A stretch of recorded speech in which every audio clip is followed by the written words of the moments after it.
YouTube, जो हम सब यूज़ करते हैं, एक ऐसी जगह जहाँ हर सवाल का जवाब मिलता है, जहाँ हर टाइप का कंटेंट अवेलेबल है, लेकिन हर चीज़ की एक डार्क साइड भी होती है। यूट्यूब पर मौजूद कुछ चैनल्स ऐसे हैं जो सिर्फ वीडियोस नहीं बल्कि एक मिस्ट्री हैं। इस न्यूज़ सीरीज़ में मैं आपको यूट्यूब पर मौजूद ऐसे डार्केस्ट मिस्ट्री चैनल्स के बारे में बताऊंगा, जिनकी वीडियोस डिस्टर्बेंस, मिस्ट्री और इवन दिल दहला देने वाली हैं। ये हैं यूट्यूब के कुछ डार्केस्ट चैनल्स जो आपने कभी नहीं देखे होंगे।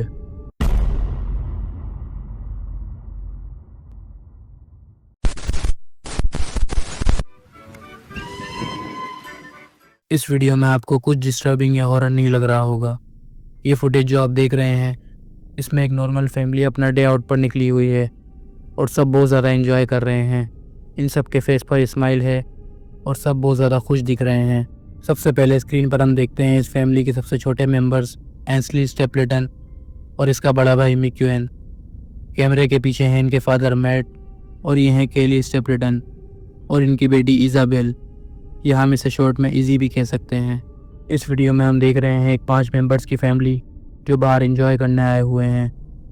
ये वीडियो यूट्यूब पर पोस्ट होती है 12 मई 2008 को, जिसका टाइटल था the Stapletons day out with Thomas. ये वीडियो केली स्टेपलेटन्स के चैनल की सबसे पुरानी वीडियोस में से एक है। इस चैनल की ज़्यादातर वीडियोस में हमें सेम कंटेंट देखने को मिलता है, जिसमें केली अपनी फैमिली के यादगार मोमेंट पोस्ट कर रही होती है और इस तरह देखने में ये लोग एक परफेक्ट फैमिली दिखाई देते हैं। लेकिन किसी को नहीं मालूम था कि आगे जाकर इस फैमिली का फ्यूचर इतना डिस्टर्बिंग होगा। 2010 आते आते केली का इंटरेस्ट अपने यूट्यूब चैनल से हटता जा रहा था और वो बहुत कम फैमिली क्लिप्स अपने चैनल पर अपलोड कर रही थी। 2010 के मिड जुलाई में इस चैनल पर एक फाइनल वीडियो अपलोड होती है। इस वीडियो के डिस्क्रिप्शन में केली लिखती है, mom and autistic daughter finally dance together. This dance project was air in the making. इस वीडियो में हम केली और उसकी बेटी इजी को स्टेज पर साथ में डांस करते हुए देखते हैं। ये वीडियो स्टेपलेटन्स फैमिली की तरफ से एक कंफर्मेशन थी कि उनकी बेटी इजी को एक जेनेटिकल डिसऑर्डर ऑटिज्म है। अगर आपको नहीं पता तो मैं बता दूं कि ऑटिज्म एक जेनेटिकल डिसऑर्डर है जो इंसान में उसके पैदा होने के 2 से 3 साल में ज़ाहिर हो जाता है, और ये एक ऐसा डिसऑर्डर है जिसमें इंसान को कोई चीज़ सीखने या समझने में बहुत ज़्यादा वक्त लगता है। वो बहुत कम बोलता और हंसता है और ज़्यादातर चुप रहता है। Now back to the story. इस वीडियो के बाद केली के चैनल पर आने वाले 3 सालों में कोई वीडियो अपलोड नहीं होती। 3 साल बाद 5 फरवरी 2013 को केली अपने चैनल पर 28 सेकंड की एक शॉर्ट क्लिप अपलोड करती है, जिसका टाइटल था टिपिकल डे, और एक वार्निंग देती है, इट्स डिस्टर्बिंग।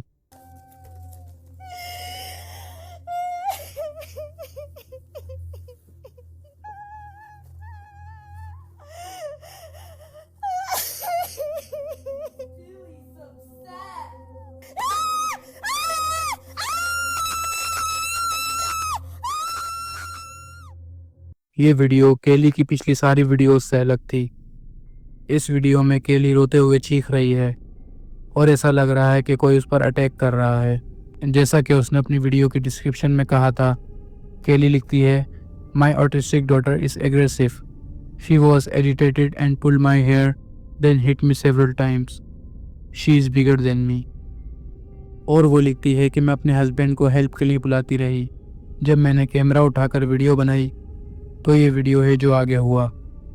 वो अपने ब्लॉग का लिंक भी शेयर करती है जिसमें सब डिटेल्स हैं। इस ब्लॉग से हमें ये अंदाज़ा होता है कि इजी अपने सब फैमिली मेम्बर्स के साथ कैसा बर्ताव कर रही थी, और ख़ास तौर पर केली के साथ। केली अपनी कुछ हॉस्पिटल्स की पिक्चर भी अपलोड करती है कि इजी ने उसके साथ कैसा सलूक किया, और केली के अकॉर्डिंग इजी दिन ब दिन और भी ज़्यादा वॉयलेंट होती जा रही थी। कुछ दिनों बाद इस चैनल पर एक वीडियो अपलोड होती है जिसमें अगेन देखा जा सकता है कि इजी अपने फैमिली मेम्बर्स के साथ कैसा रिएक्ट कर रही है। उन्हीं दिनों में एक न्यूज़ प्रोग्राम ने स्टेपलेटन्स फैमिली के इस केस को ब्रॉडकास्ट किया कि इन सब के बाद कैसे इजी को एक स्पेशल होम शिफ्ट कर दिया गया था ट्रीटमेंट के लिए, लेकिन वहाँ भी वो सबके साथ और भी ज़्यादा ब्रूटल बर्ताव कर रही थी। ये साफ था कि इजी को अभी और ज़्यादा ट्रीटमेंट की ज़रूरत है, लेकिन मैट और केली के पास अब इतने पैसे नहीं थे कि वो इजी का और ज़्यादा ट्रीटमेंट करवा सकें, और फिर इजी को वापसी उसके घर शिफ्ट कर दिया गया। ये एक बहुत सैड चीज़ है कि एक माँ को अपनी ही बेटी से घर में डर डर कर रहना पड़े। लेकिन इसमें इजी का कोई कसूर नहीं था। वो अपने ही दिमाग के कब्जे में थी। उसको एक बेहतर ट्रीटमेंट की ज़रूरत थी जिससे वो ठीक हो सके। And this is not going to be pretty. Well, you said to me she's going to kill you. She will. You feel that way? Yes. You see, there's more than meets the eye when it comes to Kelly's 13-year-old daughter, Izzy, with her bright smile and pretty blonde hair. Izzy is dangerous. जब easy घर आ गई थी तो केली ने उसके साथ 2 और न्यू वीडियोस बनाई। उनमें से एक वीडियो है जिसका टाइटल है नाइटली प्रेयर्स। इस वीडियो में ना कोई डिस्क्रिप्शन है और ना ही इस वीडियो पर कोई कमेंट था। Father, Son, Holy Spirit, Amen. Angel of God, my guardian dear, to whom God's love entrust me here. In the name of the Father, Son, Holy Spirit, Amen. इस video में easy और केली दोनों साथ में prayer कर रहे हैं और ऐसा लग रहा है कि इजी का ट्रीटमेंट दोबारा स्टार्ट हो गया है। बट हैरत की बात यह है कि इस वीडियो के बाद इस चैनल पर आज तक कोई वीडियो अपलोड नहीं हुई और आज 7 साल बाद भी इस अकाउंट में कोई एक्टिविटी नहीं हुई है और उसके बाद से आज तक केली का वो ब्लॉग भी इनएक्टिव है। क्या हुआ होगा स्टेपलेटन फैमिली के साथ और केली ने क्यों अपने ब्लॉग और चैनल पर अपडेट्स देना बंद कर दी थी? हैरत अंगेज तौर पर यह सब कुछ एक कैंपिंग ट्रिप की बदौलत था। When you go camping, what do you have to do? You have to fetch some firewood, that's what campers do.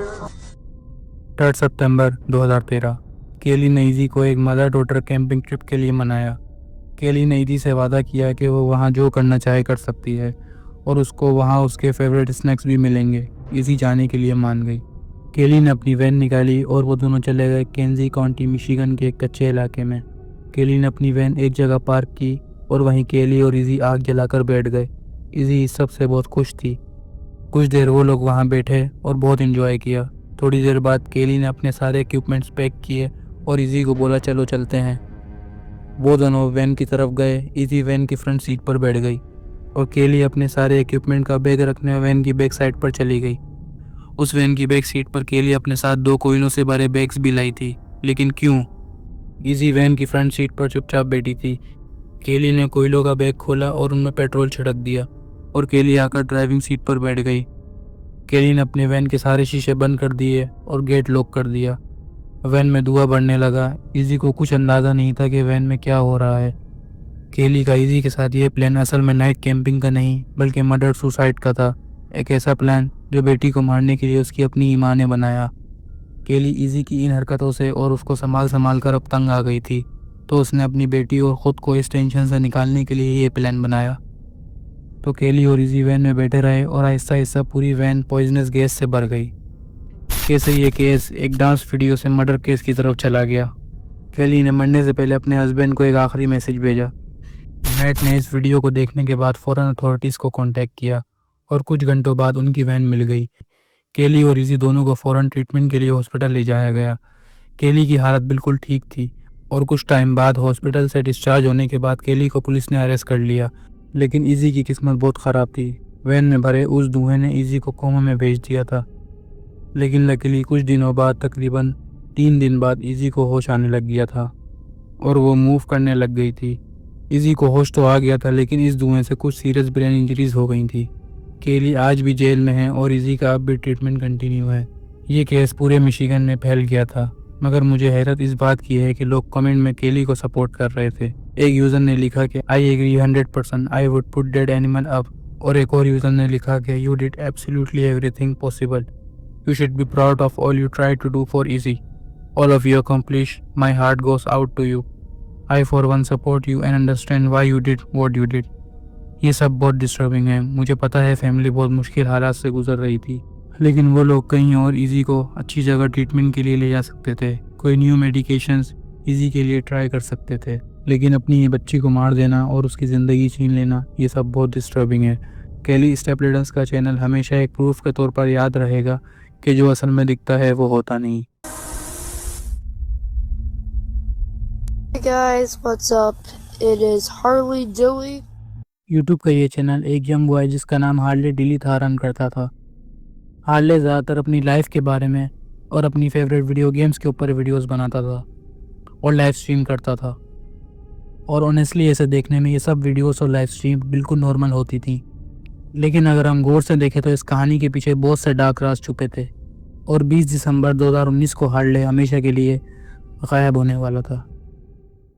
But first, a heartbroken mother waiting for her missing son to walk back into her arms. Tonight marks 7 days since the disappearance of 14-year-old Harley Dilley.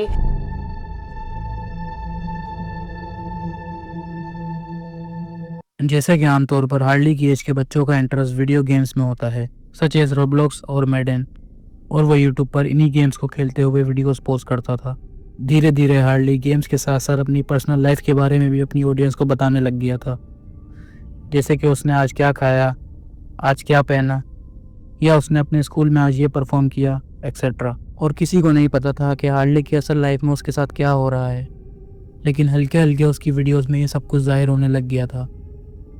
Harley की उसके मदद के साथ हमेशा जिद बहस रहती थी।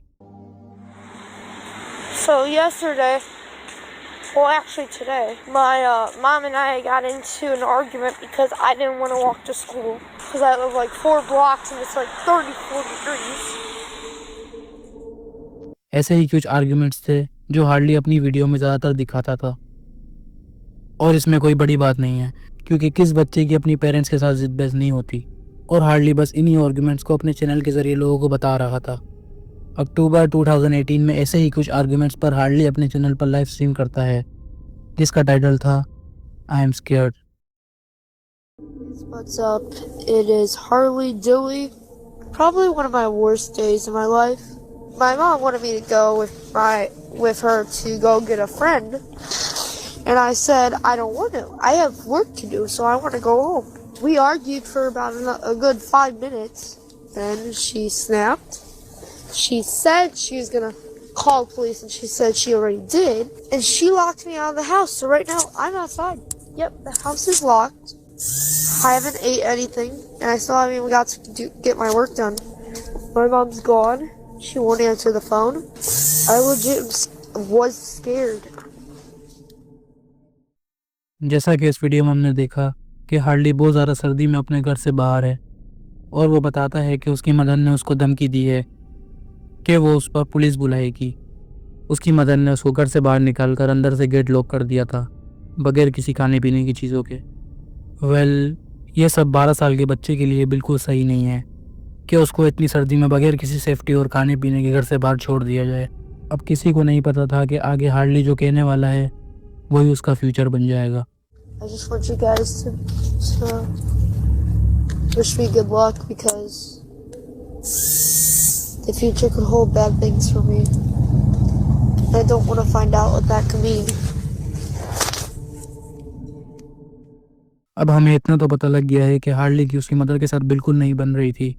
इनफैक्ट हार्ली की मदर उस पर अब तक 5 बार पुलिस बुला चुकी थी जब वो सिर्फ 10 साल का था। इससे आप अंदाज़ा लगा सकते हैं कि हार्ली को उसके घर में कैसे ट्रीट किया जाता था। बट असल में हार्ली को हाई फंक्शनिंग डिसऑर्डर ADHD था। इस डिसऑर्डर में इंसान का पूरा फोकस एक सिंगल स्पेसिफिक टास्क पर होता है और उनको उससे कुछ मतलब नहीं होता जो भी उनके आसपास चल रहा है, और यही हार्ली के साथ भी हो रहा था। लेकिन ये सब हार्ली की मदर के ऊपर है कि वो उसको समझें और जो वो करना चाहता है उसको करने दें। लेकिन हार्ली की मदर उसकी हेल्प करने के बजाय उसको डिफरेंट पनिशेस देती थी। हार्ली की एक वीडियो में हम बैकग्राउंड में सुन सकते हैं कि उसके फादर मार्कस हार्ली की मदर और उसके 4 साल के भाई पर जोर जोर से चीख रहे हैं क्योंकि उसने उनकी ड्रिंक का गिलास गिरा दिया था।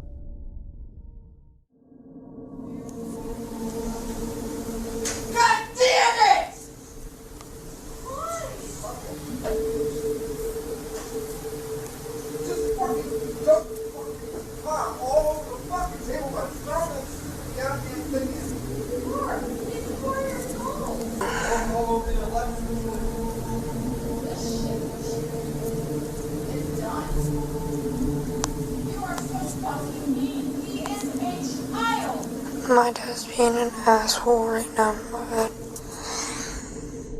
नाउ टाइम गुजरता रहता है और उसकी वीडियोस में हमें कहीं कहीं ऐसे ही सिमिलर मूवमेंट्स दिखते रहते हैं। 2019 में हार्ली अपना एक ब्रांड न्यू चैनल बनाता है जिसका नाम था हार्ली डिली 2.0। इस चैनल पर भी हार्ले अपने पुराने चैनल वाला सिमिलर कंटेंट पोस्ट करता है। 10 दिसंबर 2019 को हार्ले अपने इस न्यू चैनल पर एक मैडन mobile game play video upload करता है और ये वीडियो हार्ली के चैनल की लास्ट वीडियो होती है। एक हफ्ते बाद हार्ली अपनी मदर से कहता है कि आज उसका पेट ख़राब है और आज वो स्कूल नहीं जाएगा। हार्ली की मदर उसको साफ मना करती है और ज़बरदस्ती उसको स्कूल भेज देती है।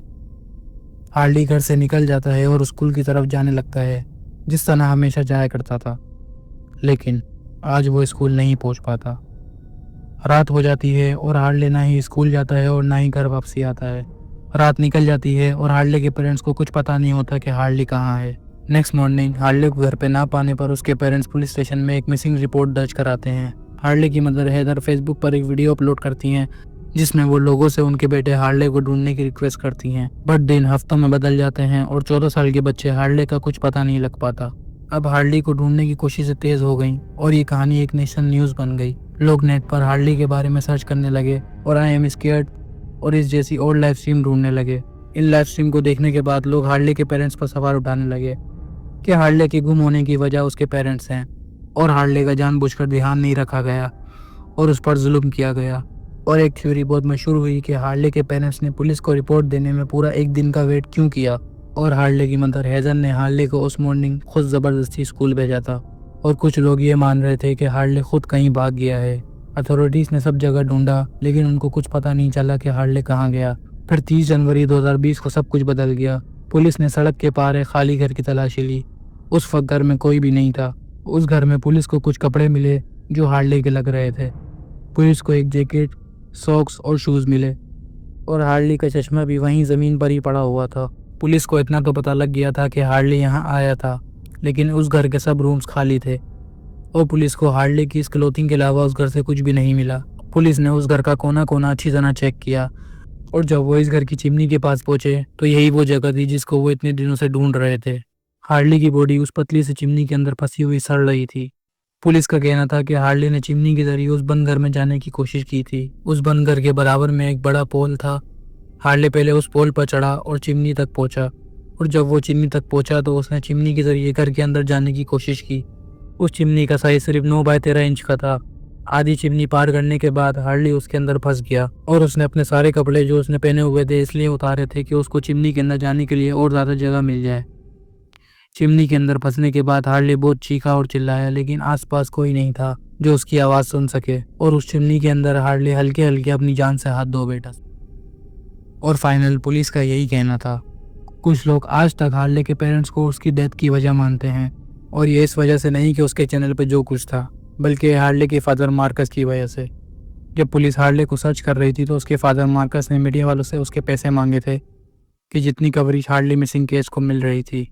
हार्ले के फादर ने सिर्फ हार्ले के मिसिंग होने के 1 वीक बाद और 2 वीक्स पहले जब हार्ले की बॉडी मिली अपने सारे पुलिस को बताया हुआ था कि वो हार्ले के नाम पर लाइफ इंश्योरेंस पॉलिसी खरीद रहा है। और हार्ले के बारे में बताते हुए उसके फादर का कहना था, we know each other and there is a relationship there. He knows I am his dad and he is my son but the relationship is rocky. Honestly मैंने कभी नहीं सुना कि एक फादर अपने बेटे के बारे में ऐसा बोल रहा है जब उसका बेटा मिसिंग हो। तो मैं समझ सकता हूँ कि क्यों लोग हार्ले के पेरेंट्स को उसकी डेथ की वजह मान रहे थे, और स्पेशली उस वजह से कि जो हार्ले ने अपने चैनल पर डार्क क्लूज छोड़े हैं। बट आज तक इसका कोई सॉलिड प्रूफ नहीं मिला है कि वाकई ऐसा था या नहीं, और हार्ले के चैनल पर मौजूद वो क्लूज उसकी डेथ के साथ ही दफन हो गए।